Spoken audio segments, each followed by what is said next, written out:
안녕하세요. 책데이트 시간입니다. 오늘 소개해드릴 책은 하버드 부자 수업이라는 책입니다. 무천강 지음, E.S.도 옮김, 리드 출판에서 나온 책입니다. 이 책은 하버드에서 가르치는 돈을 벌고 쓰고 관리하는 법에 대해서 알려주고 있는데요. 자산 관리의 중요성과 함께 자산 관리를 직접 할 수 있도록 도와주는 내용을 담고 있습니다.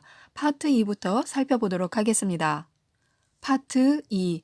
세상에 눈먼 돈은 없다. 수시로 분석해서 이상 징후를 포착하라. 우리가 신체 건강에 신경 쓰는 것처럼요, 자산 건강에도 관심을 가져야 합니다. 이상 징조가 나타나고 있을지도 모르기 때문인데요. 자산의 이상 징조에는 어떤 것들이 있을까요? 1. 자신의 업무 능력을 향상시키기 위한 계획을 세우지 않았다. 2. 월 지출이 월 수입의 3분의 2 이상을 차지한다. 3. 현금, 일반 예금, 개방식 펀드 등 유동성 자산이 월 평균 지출의 3배가 되지 않는다. 4. 보유 자산 중 부동산 비율이 80%가 넘는다. 5. 매월 납입하는 주택 대출의 상환금이 수입의 50% 이상이다. 과거 3년 동안 주택 대출 상환 연체 횟수가 4회를 넘는다. 6. 할부를 자주 이용하고 7. 신용카드의 한도가 초과된 뒤 무이자 기간 안에 전액 상환이 불가능했던 횟수가 3회 이상이다. 8. 가입한 보장성 보험이 전혀 없거나 가입한 보험의 보장 금액이 연수익 총합의 5배가 넘는다. 9. 공과금 납부를 잊어버려서 독촉받은 적이 3번이 넘는다. 10. 리스크가 큰 투자 상품을 좋아한다. 위의 10가지 내용 중 하나라도 경험했다면요, 건강한 것 같지만 실질적으로는 건강이 위험한 상태라고 합니다. 하버드 자산관리 전문가들은요, 이를 대비하려면 자산 상황에 대해 자주 분석하는 습관을 들이라고 권고하고 있습니다. 당신 어깨에 빚을 짊어지지 마라. 오늘날의 소비는 대부분 부채 소비입니다. 집을 사거나 차를 살 때, 은행에 대출을 신청할 수 있고 쇼핑을 할 때는 신용카드를 사용합니다. 인터넷 쇼핑에서조차 할부 결제를 즐기고요. 하지만 내일의 돈을 그렇게 쉽게 사용하면 안 됩니다. 빚진 돈은 결국 갚아야 하고요. 부채는 우리의 삶에 수많은 문제를 일으키기 때문에요. 과도한 채무는 소중한 힘과 시간을 낭비하게 하고요. 더 의미 있는 일에 사용해야 하는 시간을 빼앗는다는 사실을 새겨들어야 합니다. 빚을 쌓아 올리지 마라. 채무를 정리하는 순서는요, 신용카드나 현금 서비스와 같이 금리가 높은 채무부터 시작하고 주택이나 차에 대한 대출을 정리하는 순이어야 합니다. 확실하게 부채를 정리하고 싶다면요, 모아둔 적금을 깨고 주식을 팔고 모든 계좌의 잔고를 다 털어야 할 수도 있습니다. 다시 말해서 모든 걸 다 털어서 빚을 갚아야 할 수도 있다는 뜻입니다. 비록 이런 방법이 다소 극단적이라는 느낌을 줄 수도 있지만요. 우리가 명확하게 인식해야 할 것은 채무가 있다면 돈을 저축하기 힘들다는 것입니다. 파트 3. 저축은 견고한 방어선이다. 저축은 전통적인 구닥다리 자산관리 방식이 아닙니다. 부는 통장 속에서 줄지 않고 계속 늘어나는 숫자로 보여야 비로소 부가 보입니다. 저축은 소비를 리드할 수 있고요. 계획적인 삶을 운영하는 데 도움이 됩니다. 근검절약하는 사회적 풍조를 기를 수 있을 뿐만 아니라 우리의 인생의 또 하나의 보장이 될 수도 있습니다. 수입이 있으면 저축할 돈부터 떼라. 수입이 적다는 변명으로 저축을 회피하지 말아야 합니다. 저축을 해야겠다고 결심했다면요, 일단 자리에 앉아 목표액을 적어보아야 합니다. 그리고 자신이 왜 돈을 모으는지 스스로가 분명하게 알아야 하고요. 그 무엇이든 자신의 목표를 적은 뒤 눈에 자주 띄는 곳에 두어서 항상 자신의 목표를 스스로 떠올릴 수 있게 해야 합니다. 목표는 돈을 모으는 동력이 되어줄 것이기 때문에요. 자신과 가족이 더 나은, 더 즐거운 삶을 살 수 있도록 만들어주는 기회가 됩니다. 마이너스 금리의 칼날은 방패로 막아라. 현명한 투자자에게 시간은 금보다 소중합니다. 적은 투자라도 시간이 복리를 통해서 서서히 증가시키기 때문인데요. 따라서 투자 개념을 빨리 바꾼 사람일수록 더 쉽게 돈을 벌 수 있습니다. 많은 사람들은 경제적 기초도 튼튼하지 않고 매월 수입도 그렇게 많지 않습니다. 하물며 은행에 저축한 돈마저 줄어들 상황에 처한다면요, 다른 투자 방식을 알아보는 것이 유익합니다. 마이너스 금리의 시대의 저축은요, 자신의 재산을 줄어들게 하지만요, 투자에도 위험은 존재합니다. 하버드 경제학자는 모든 투자자가 자신의 특징에 따라 자산관리 계획을 세워야 한다고 말합니다. 위험을 이겨내는 능력이 강한 투자자는 경제 상황에 따라 주식에 투자할 수 있습니다. 또한 소극적이고 위기 대처 능력이 부족한 사람은요, 위험을 분산하기 위해 자금을 서로 다른 리스크를 가진 주식에 분산 투자할 수 있습니다. 가치형 주식과 성장형 주식의 비율을 균형 있게 유지하는 것입니다. 다소 보수적인 투자자는요, 자산을 채권에 분산시킬 수도 있고요. 파트 4. 잘 쓸 줄 알면 잘 버는 법도 안다. 할인가의 유혹에 넘어가지 마라. 우리는 물건을 살 때 그 물건이 주는 효과와 가격 중 어떤 것이 더 높은지 저울질합니다. 이것이 흔히 말하는 가성비인데요. 실질적으로 구매로 이어지는 부분은요, 실용적으로 만족감을 주는 것보다 더 고급 상품을 선택하는 경우가 많습니다. 거래 효용이 작용하기 때문인데요. 거래 효용이란 소비자가 물건의 실제 가격과 마음속 가격의 차이에 따라 느끼는 효용을 말합니다. 소비자가 생각한 기준보다 물건의 가격이 낮을수록 그 효용은 커집니다. 이 때문에 우리는 결과적으로 이성이 결핍된 구매 결정을 하게 됩니다. 우리의 소비 결정은 기준가와 무관한 것들의 영향을 받습니다. 현재의 가격과 원래의 가격을 비교하면서 그 가격의 차액으로부터 만족감을 얻어 거래 효용을 느끼면 구매를 결정합니다.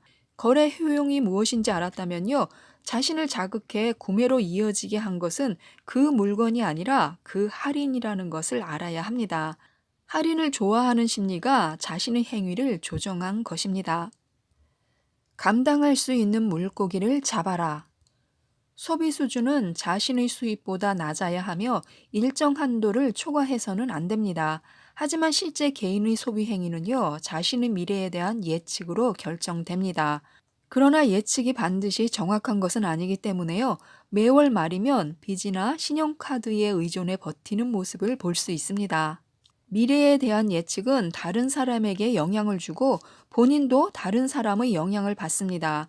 전시 효과의 영향을 주고받는 것인데요. 문제는 개인이 예측한 소비 정보는 항상 분산되어 있고요. 단편적이며 심지어 틀린 것이 많다는 것입니다.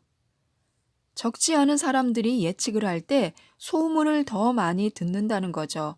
이런 소문에는 정확한 정보는 물론 가짜 정보도 포함되어 있고요. 설사 정확한 정보라 할지라도 변형되어 있는 경우가 많습니다. 사람들은 수입이 증가할 때 소비도 증가시킵니다. 하지만 소비가 증가하는 비율은요, 수입이 증가하는 비율보다 크지 않습니다. 반면에 수입이 감소하면 소비도 그에 따라 감소합니다. 하지만 수입의 감소만큼 소비가 감소하지는 않는데요. 소비자는 대부분 장기적인 수입 전망을 근거로 자신의 소비 수준을 선택하기 때문입니다. 파트 5. 수입과 지출의 평행을 맞춰라. 수입에 맞는 지출이 답이다. 수입에 맞는 지출은 경제 관리의 기본입니다. 수입에 맞는 지출 습관을 기르고 나면요, 명확하게 자신의 자산 현황을 알 수 있습니다. 이로 인해 합리적인 소비와 투자를 진행할 수 있고요, 미래의 재산을 준비할 수 있게 됩니다. 자신의 돈을 통제할 때는 지출을 줄이는 것뿐만이 아니라 자산의 몇 가지 부분에도 더 주의를 기울여야 합니다. 투자를 진행할 때는 반드시 신중하게 행동해서 다른 사람이 파놓은 함정에 빠지지 말아야 합니다. 파트 6.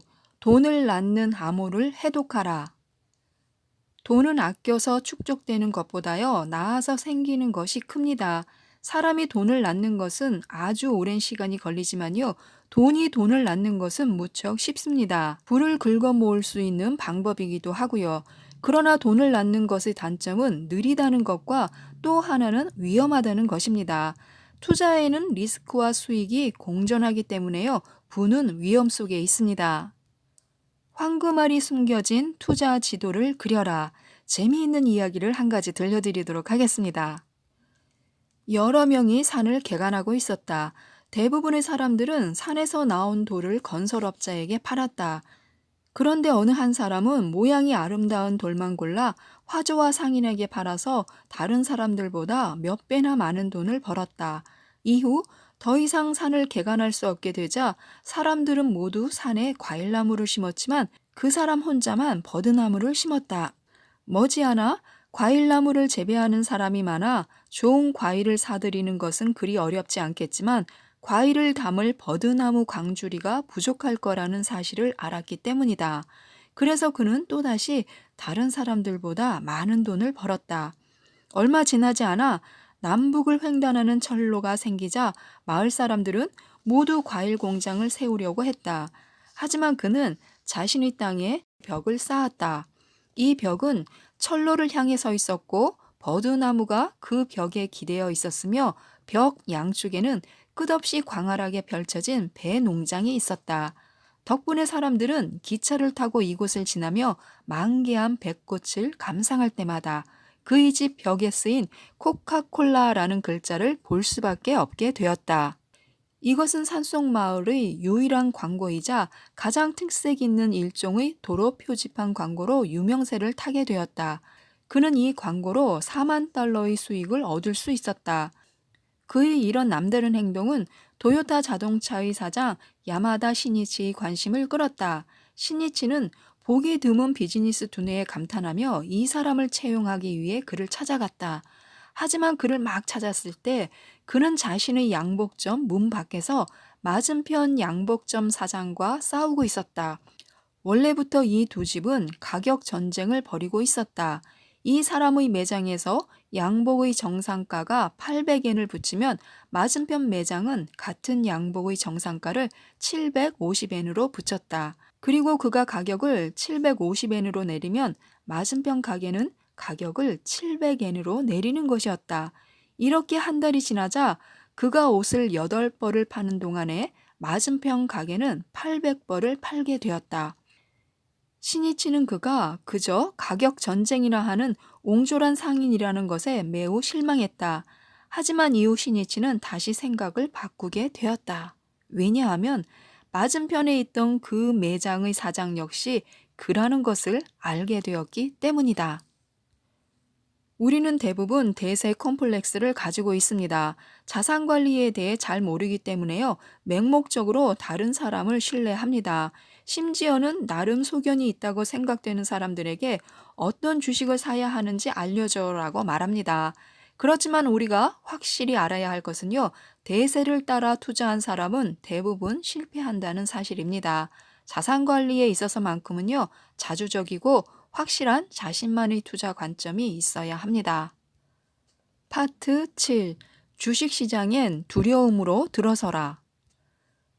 주식 투자에서 실수는 반드시 피하라.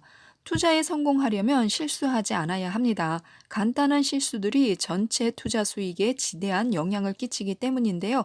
하버드 자산관리 전문가들이 주식 투자에서 자주 범하는 실수들을 모아서 정리했습니다. 실수 1. 아무런 준비 없이 맹목적으로 진입하는 것. 실수 2.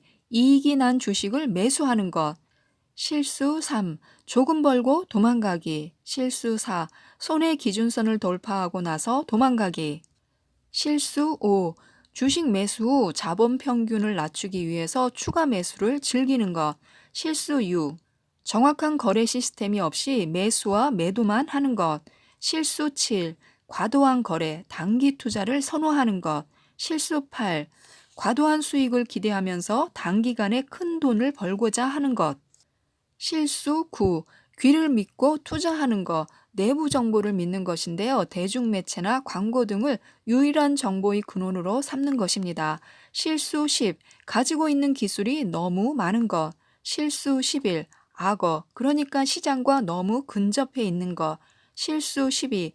거저 줍는 것을 좋아하는 것, 혹여나 실패할까봐 주가가 높지 않는 것을 선택하는 것입니다. 실수 13. 지정 가격 매매를 좋아하는 것, 실수 14, 이익과 손해 비율의 개념이 없는 것. 파트 11, 위기 대처 능력이 답이다. 따뜻할 때 월동 준비를 하라. 경제 쇠퇴의 영향은 쉽게 드러납니다. 예를 들어 많은 사람들이 스타벅스에서 5,000원짜리 커피를 마시다가요. 경제 위기에는 1,000원짜리 캔커피를 마셔야 할 수도 있습니다. 어떤 사람들은 상황이 너무 타이트한 나머지 한 잔에 200원꼴인 믹스커피를 사서 직접 타 먹어야 할 수도 있습니다. 경제 위기는 사람들이 소비관도 바꿉니다. 사야 하는 것만 사고 비싼 것은 사지 않는 거죠. 약속하지 않아도 모든 사람들의 공통된 선택이 됩니다. 재원을 개발할 수 없다면요, 절약밖에는 선택의 여지가 없습니다. 꼭 필요한 것 외에는요, 큰 지출을 멈추고 예전보다 더 많은 월동 음식을 축적해야 합니다. 생활 수준을 한 단계 내리고 유지하면요, 다급히 몇 계단을 내리는 것보다 훨씬 안정적으로 생활할 수 있습니다. 자신에게 먼저 투자하라. 사회적 파장이 큰 금융위기 시에는 어떤 투자도 안정적이지 않습니다. 경제 혹한기를 맞은 사람들은 어떤 투자가 가장 안정적일까요? 라고 묻습니다. 그러면 하버드 자산관리 전문가들은요, 자신에게 투자하세요 라고 대답합니다. 경제 위기 시기를 자신의 역량으로 바꿀 수 없다면요, 자신을 먼저 바꾸는 것이 낫다는 것입니다. 사실 어떤 환경에서든 자신에게 투자하는 것이 가장 중요하고 안전합니다. 이 투자는 손해 없이 안정적인 수확만 이루게 하기 때문에요. 지금까지 이 책에 대해서 말씀드렸는데요. 돈이 만능은 아니지만 돈이 없으면 아무것도 안 되는 것 또한 사실입니다. 자신의 자산 상황을 확실하게 파악하고 자산 관리를 배워서요. 돈이 가장 필요한 곳에 잘 쓰이도록 공부해야겠습니다. 자산 관리를 배울 수 있도록 많은 내용을 담고 있는 이 책을 한번 읽어보셔서 많은 도움을 받으셨으면 좋겠습니다. 이상 책데이트였습니다. 감사합니다.